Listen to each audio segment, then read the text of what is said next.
नमस्कार साथियों, मेरा नाम Rajesh Kumar Meena, lecturer electronics engineering, Rajesh Pilot government polytechnic college Dausa. साथियों, board of technical education Rajasthan के इलेक्ट्रॉनिक्स इंजीनियरिंग थर्ड ईयर का EL 305 power and industrial electronics का ये टॉपिक है unijunction transistor, chapter number first में।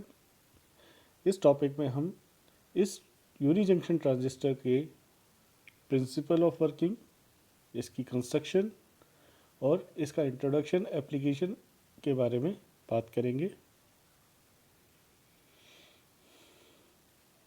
जो टॉपिक है यूनी जंक्शन ट्रांजिस्टर, इसमें आज हम इंट्रोडक्शन, बेसिक इसका कंस्ट्रक्शन, सिंबल, वर्किंग, कैरेक्टरिस्टिक्स और एप्लीकेशंस के बारे में बात करेंगे।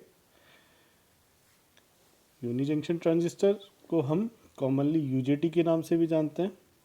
UJT इसलिए बोला जाता है क्योंकि इसके अंदर एक सिंगल PN जंक्शन बनता है। ये एक break over type switching device है, यानी बेसिकली ये स्विचिंग प्रोसेस में काम आता है।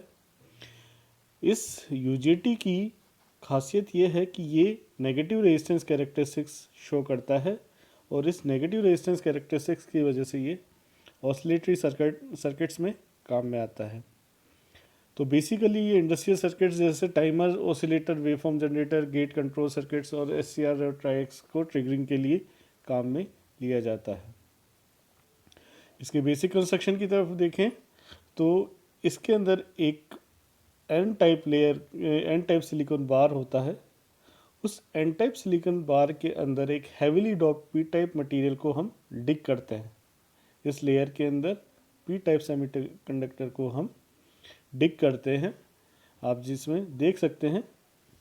और डिग करने के बाद में इस पर 3 टर्मिनल्स हम बना देते हैं, बेस 1, बेस 2, जो कि इस N टाइप सिलिकॉन बार पर ही होते हैं, और जो P टाइप हम इस पर डिग करेंगे उसको हम E बोलेंगे, emitter.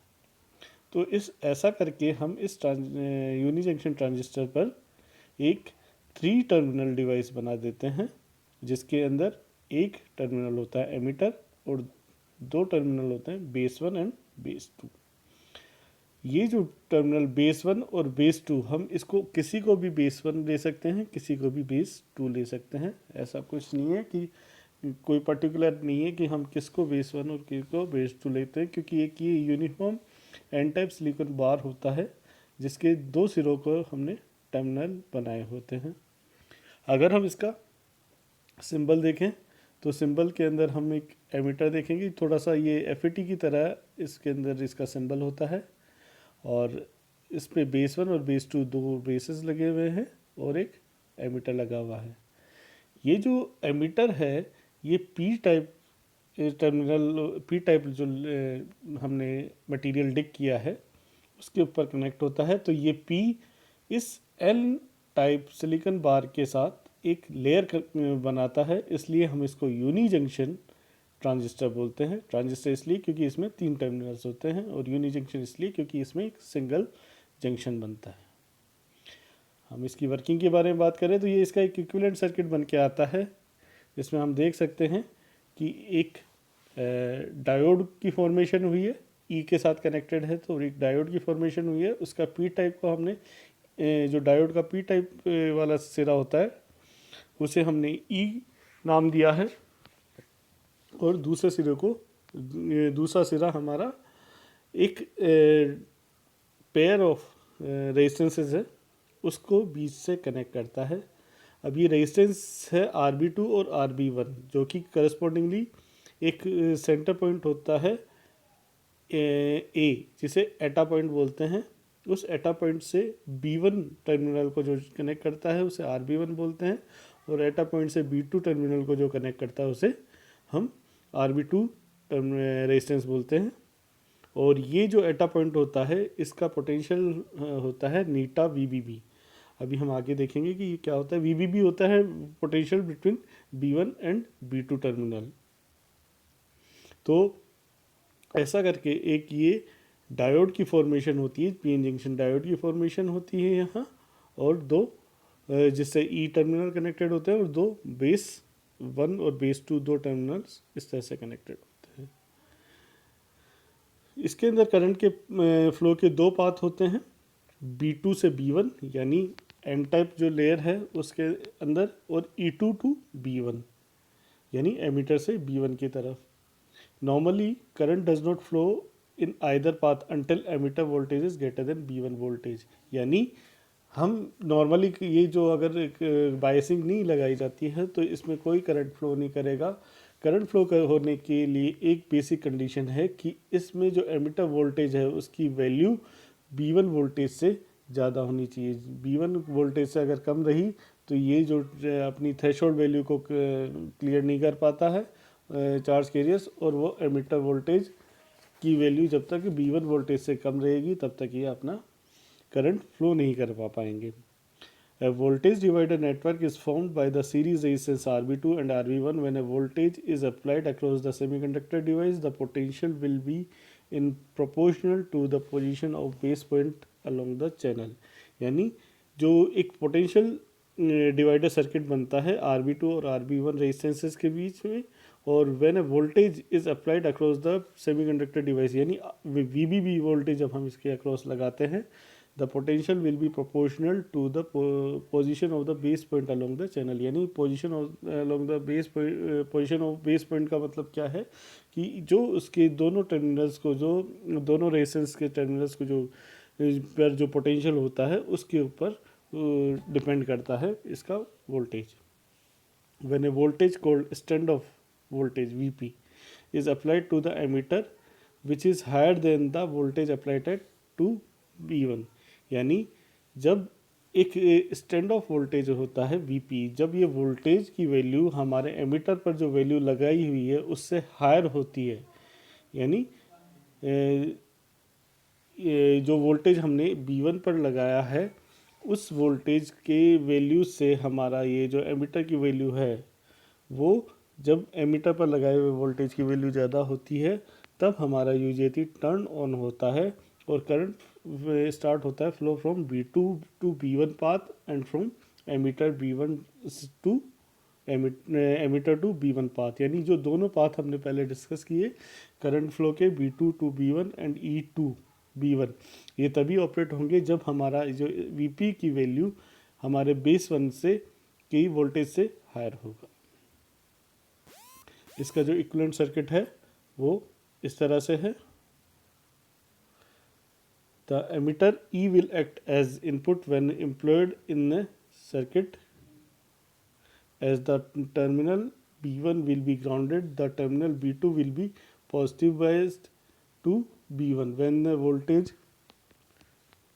voltage VBB across the terminal B1 and B2, when the emitter input is 0, the voltage across resistance RB1 of the voltage divider circuit is calculated by। यानी इसका जो सर्किट है वो इक्विवेलेंट सर्किट इस तरह से बनाया हुआ है। एक VE है जो कि एमिटर और B1 से के क्रॉस लगाया हुआ है, और एक VBB पोटेंशियल होता है जो कि हमारे बेस 1 और बेस 2 के बीच में लगाया हुआ है। तो the emitter will act as input. जो एमिटर है जैसा हम ट्रांजिस्टर में देखते हैं, अपने नॉर्मल BJT ट्रांजिस्टर में देखते हैं, तो जो एमिटर होता है वो एमिटर इनपुट की तरह वर्क करता है, और जो बेस 1 है वो टर्मिनल बेस 1 है वो ग्राउंडेड होता है। टर्मिनल B2 जो बेस 2 है उसको हम पॉजिटिव बायस रखते हैं। जनरली ये रखते हैं, इसके अंदर हम B1 को पॉजिटिव बायस पे भी दे सकते हैं और B2 को ग्राउंड पर भी रख सकते हैं, लेकिन जनरल जो हम कन्वेंशनली टर्मिनल B1 को पॉजिटिव बायस पे और टर्मिनल B1 को ग्राउंडेड और टर्मिनल B2 को पॉजिटिव बायस पे रखते हैं। VBB वोल्टेज उसके क्रॉस लगाया जाता है। अब ये है कि when the emitter input is 0, the voltage across resistance RB1 of the voltage divider circuit is, जब हमारे एमिटर के अक्रॉस इनपुट वोल्टेज 0 होगा तो VRB1 की वैल्यू होगी RB1 upon RB1 plus RB2 into VBB। अब ये RB1 upon RB1 plus RB2 है, ये है हमारा इंट्रिंसिक स्टैंड ऑफ रेशो। ये है हमारा इंट्रिंसिक स्टैंड ऑफ रेशो। ये एक रेशो होता है जो कि इस एन टाइप लेयर के अंदर जो पोटेंशियल डिवाइडर सर्किट बना हुआ है उसको दर्शाता है। इसे हम नीटा से डिनोट करते हैं RB1 upon RB1 plus RB2। The important parameter of unijunction transistor is intrinsic standoff ratio which is resistive ratio of RB1 to RB। Most unijunction transistors, ये RBB क्या है, RBB है RB1 plus RB2। Most UJT have value ranging neta value ranging from 0.5 to 0.8।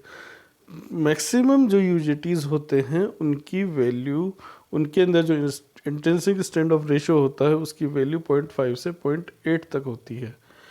The PN junction is reverse bias when a small amount of voltage is less than voltage developed across the resistance RB1 is applied across the terminal। हम अब इसमें biasing करते हैं। अगर हमारा पहले वाला circuit जो देखे तो इसके अंदर देखिए ये V की वैल्यू है वो हमारी V इस पे एमीटर पे लगी हुई है और RB1 के अक्रॉस जो वोल्टेज लगा हुआ है वो VRB1 है। जब हमारा VRB1 की वैल्यू ग्रेटर देन VE होता है तो हमारा जो डायोड होता है, जो इंटरनल जो डायोड फॉर्मेशन है वो रिवर्स बायस में होता है। उस कंडीशन के अंदर हमारा UJT ऑफ कंडीशन में होता है। अब जो टर्मिनल RB1 पर जो पोटेंशियल होता है उसकी वैल्यू होती है नीटा VBB, यानी इंट्रिंसिक जो हमने VRB1 equals to RB1 upon RB1 plus RB2 into VBB जो निकाला है वो हमारे इटा पॉइंट पर पोटेंशियल होगा। अगर हमें UJT को टर्न ऑन करना है तो इस एटा पॉइंट पर जो पोटेंशियल है नीटा VBB इसको greater than VE less than VE करना होगा, तब हमारे पास जो UJT है वो ऑन होगा। Thus a very high impedance is developing, prompting device to move into non-conducting state. It will be switched off and no current flow through it. The UJT begins to conduct when the PN junction is forward bias। Okay, तो ये इसका मतलब ये है कि जब तक हमारा VE का मान लेस देन नीटा VBB होगा तो उस समय तक हमारा जो PN जंक्शन डायोड है वो रिवर्स बायस में रहेगा। उस समय जो UJT है वो हाई इम्पिडेंस अप्लाई होगा, हाई इम्पिडेंस शो करेगा और ये जो हमारा UJT है वो नॉन कंडक्टिंग स्टेट के अंदर होगा। अगर हमें इसको नॉन कंडक्टिंग स्टेट से कंडक्टिंग स्टेट्स में कन्वर्ट करना है तो हमें PN जंक्शन को फॉरवर्ड बायस पे लाना होगा। As long as IB equals to 0, the circuit behave as a voltage divider। Assume that now that VE is gradually increased from 0 using an emitter supply VEE। The diode remains reverse biased till VE voltage is less than neta VBB and no emitter current flow except leakage current। The emitter diode will be reverse biased। अब जब तक IB का मान 0 है उसका मतलब है कि हमारा जो सर्किट है वो वोल्टेज डिवाइडर की तरह बिहेव करेगा। IB का मान 0 कब होगा? IB का मान 0 तब होगा जब हमारा सर्किट जो है इसके अंदर हमारा जो PN जंक्शन बन रहा है वो ऑफ कंडीशन में है, ये रिवर्स बायस में। और ये रिवर्स बायस में कब तक रहेगा? जब तक हमारा नीटा VBB की वैल्यू VE से अधिक रहेगी। अज्यूम करो कि फिर हमने इस पर VE की वैल्यू लगा दी, पोटेंशियल लगा दिया है और उसको ग्रेजुअली हम इंक्रीज़ कर रहे हैं, तो ये इंक्रीज़ होगा और उस समय वैसे तो क्या रिवर्स बायस में होगा तो हमारा हम इसको ऑपरेटिंग मोड में नहीं मान सकते UJT को, लेकिन फिर भी ये करंट फ्लो होता है। वो करंट फ्लो होता है इस PN जंक्शन डायोड के अंदर जो माइनॉरिटी चार्ज कैरियर्स होते हैं, उन माइनॉरिटी चार्ज कैरियर्स की वजह से जो लीकेज करंट जो फ्लो होता है उसकी वजह से। आगे कैरेक्टरिस्टिक्स के अंदर भी हम इसको देखेंगे। तो इसको ये जो एमिटर डायोड है ये रिवर्स बायस जब तक रहेगा जब तक कि VE की वैल्यू, VE वोल्टेज की वैल्यू नीटा VBB से कम रहेगी। When VE is equals to VD plus नीटा VBB, या VD देखने वाली बात है कि VD है डायोड वोल्टेज, डायोड का थ्रेशोल्ड वोल्टेज, जो डायोड PN जंक्शन डायोड जो वहाँ फॉर्म हो रहा है उसका थ्रेशोल्ड वोल्टेज है VD। तो VE is equals to VD plus नीटा VBB। अगर ये हमने अचीव कर लेते हैं, वोल्टेज को हम इंक्रीज़ कर रहे हैं एमिटर वोल्टेज को, और ये वैल्यू अचीव कर लेते हैं, उसके बाद में हमारा जो यूजेटी होता है वो कंडक्ट करना स्टार्ट होता है। और वीडी क्या है यहाँ, डायोड का थ्रेशोल्ड वोल्टेज। तो उसको जैसे ये पार कर जाएगा तो हमारा जो यूजेटी है वो कंडक्ट करने लग जाएगा। वी जैसे उसको इस वैल्यू को पार कर जाएगा, the value of V that cause the diode to start conducting is called a peak point. और उस पॉइंट को हम बोलेंगे पीक पॉइंट वोल्टेज, और करंट होगा उसका पीक पॉइंट करंट आईपी। तो वीपी की वैल्यू वो क्या होगी, वीपी की वैल्यू वो होती है जिस पॉइंट पर, जिस वोल्टेज पर हमारा जो यूजेटी है वो कंडक्ट करना स्टार्ट होता है। देखिए, और उसका मान होगा वी डी प्लस नीटा वी बी बी। अब इसकी कैरेक्टरिस्टिक्स के ऊपर ध्यान दें तो कैरेक्टरिस्टिक्स में इसमें 3 रीजन्स होते हैं, cut of region, negative resistance region and saturation region. ये देखिए, कट ऑफ रीजन की हम बात करें तो कट ऑफ रीजन में हमारा यूजेटी जब तक रहेगा जब तक उसको वीपी अचीव नहीं होगा। वीपी यानी पीक वोल्टेज उसे अचीव नहीं होगा। और पीक वोल्टेज की वैल्यू क्या है, वी डी प्लस नीटा वी बी बी। तो जब तक हमने जो अप्लाइड वोल्टेज है वी उसका मान वी डी प्लस नीटा वी बी के बराबर नहीं आ पाता है, तब तक ये कट ऑफ रीजन में होगा। और इस कट ऑफ रीजन को के अंदर जो स्मॉल जो करंट है वो हमारे वो होगा हमारा लीकेज करंट की वजह से। तो जो कट ऑफ रीजन है वो कहाँ से स्टार्ट होगा, P equals to 0 to V equals to Vp तक। और Vp का मान क्या है, Vp equals to V D plus नीटा वी बी बी। उसके बाद में नेक्स्ट है नेगेटिव रेजिस्टेंस रीजन। बहुत इंपॉर्टेंट है, पूरी जो यूजेटी की वर्किंग है वो इस नेगेटिव रेजिस्टेंस रीजन पर काम करती है। इसकी वैल्यू स्टार्ट होती है V E equals to V P to V E equals to V V, यानी पीक वोल्टेज से वैल्यू वोल्टेज की तरफ। अब नेगेटिव रेजिस्टेंस रीजन का मतलब क्या है कि ये जो हमारा यूजेटी है इस रीजन के अंदर नेगेटिव रेजिस्टेंस शो करता है। इस कैरेक्टरिस्टिक्स को हम थोड़ा सा ध्यान से देखें तो हमने हर बार आज तक कन्वेंशनली हमने ये देखा है कि वी जो वोल्टेज होता है उसको हम एक्स एक्सेस पर और करंट को वाई एक्सेस पर रखते हैं। लेकिन हमने इसके अंदर इसको शो करने के लिए करंट को एक्स एक्सेस पर और वोल्टेज को वाई एक्सेस पर रखा गया है। अब देखिए, जैसे जैसे हमारा करंट इंक्रीज हो रहा है तो वोल्टेज की वैल्यू डिक्रीज हो रही है। देख रहे हैं आप, आई पी से आई वी तक, आई पी पर वोल्टेज वी पी है और आई वी पर वोल्टेज वी वी वी है। तो जैसे जैसे हमारा करंट की वैल्यू इंक्रीज होती है तो वोल्टेज की वैल्यू डिक्रीज होती है। जबकि ओम्स लॉ को अगर हम देखें तो करंट की वैल्यू वोल्टेज के साथ साथ इंक्रीज होनी चाहिए। अगर ओम्स लॉ फॉलो नहीं होता तो भी ये, अगर पॉजिटिव रेजिस्टेंस वाला मटेरियल होता है तो उसके अंदर वो किसी एक फैक्टर से इंक्रीज ही होगा, डिक्रीज नहीं होगा। लेकिन यहाँ हमारा जो पोटेंशियल है वो पोटेंशियल करंट के साथ डिक्रीज हो रहा है। It means it shows a negative resistance reason. और ये क्यों होता है, the physical process responsible for the negative resistance characteristics is called conductivity modulation. बहुत इंपॉर्टेंट चीज़ है कि ये होता है किस वजह से, कंडक्टिविटी मॉड्यूलेशन की वजह से। ये मल्टीपल चॉइस क्वेश्चन के हिसाब से भी इम्पोर्टेंट फंडामेंटल है और वैसे भी बहुत फंडामेंटल है कि अगर हमें कंडक्टिविटी मॉड्यूलेशन नहीं पता तो हम नेगेटिव रेजिस्टेंस रीजन को नहीं बता सकते। कंडक्टिविटी मॉड्यूलेशन क्या है कि व्हेन द वीई यानी एमिटर वोल्टेज एक्सीड्स वीपी यानी वीडीडी प्लस नीटा वीवीबी वोल्ट, जब वी का मान वीपी से बढ़ जाता है, holes from P emitter are injected into base N base, यानी जब ये वैल्यू वी की वैल्यू वीपी से ज़्यादा हो जाती है तो पी टाइप जो कि हाईली डॉप्ड है, डीप डेंसली डॉप्ड है, वहाँ से होल्स इंजेक्ट होते हैं बेस के अंदर, एन टाइप बेस के अंदर। Since the P region is heavily doped compared with, तो उसकी वजह से ये जो चार्ज कैरियर्स है, इन चार्ज कैरियर्स का इन जो नंबर ऑफ चार्ज कैरियर्स हैं एंड के अंदर उनकी मात्रा बढ़ जाती है। उनकी मात्रा बढ़ने की वजह से उसका जो करंट है वो इंक्रीज हो जाता है। जो पोटेंशियल अक्रॉस जो हमारे इसके अक्रॉस जो पोटेंशियल है उसकी वैल्यू डिक्रीज हो जाती है।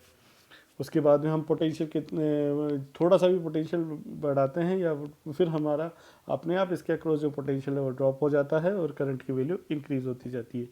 नेक्स्ट है इसके बाद में नेक्स्ट है सैचुरेशन रीजन। जो सैचुरेशन रीजन है वो वैली वोल्टेज के वैल्यू पॉइंट या वैली वोल्टेज या वैली करंट के बाद का जो रीजन होता है उसे हम सैचुरेशन रीजन बोलते हैं। तो जो कैरेक्टरिस्टिक्स है हमने इसको 3 पार्ट्स में डिवाइड किया है, cut off region, negative resistance region and saturation region. Next इसकी एप्लीकेशंस जो है हमारा यूजेटी है वो स्विचिंग डिवाइस है, triggering device for triac LCRs, timing circuits for control phase control, sawtooth generation के लिए और एक सिंपल रिलैक्सेशन ऑसिलेटर के लिए। EL 305 के सिलेबस में ये रिलैक्सेशन ऑसिलेटर भी है, इसको अलग से पढ़ाया जाएगा। नेक्स्ट जो भी वीडियो मैं सेंड करूंगा उसके अंदर रिलैक्सेशन ऑसिलेटर पे बनाऊंगा। लेकिन अभी तक हम देखें तो यूजेटी हमारा switching device, triggering device, switching device है, ट्रिगरिंग के लिए काम में लिया जाता है, ट्रायक और SCRs के लिए, टाइमिंग सर्किट्स के लिए काम में लिया जाता है, फेज कंट्रोल के लिए काम में लिया जाता है, सॉटूथ जनरेशन के लिए भी काम में लिया जाता है। सॉटूथ जनरेशन हमारे इस नेगेटिव रेजिस्टेंस को यूज़ करके ही सॉटूथ जनरेशन होता है और रिलैक्सेशन ऑसिलेटर ये इसके मेन एप्लीकेशंस हैं। साथियों, आई होप कि आज का ये टॉपिक आपको समझ में आया होगा, पसंद आएगा। धन्यवाद।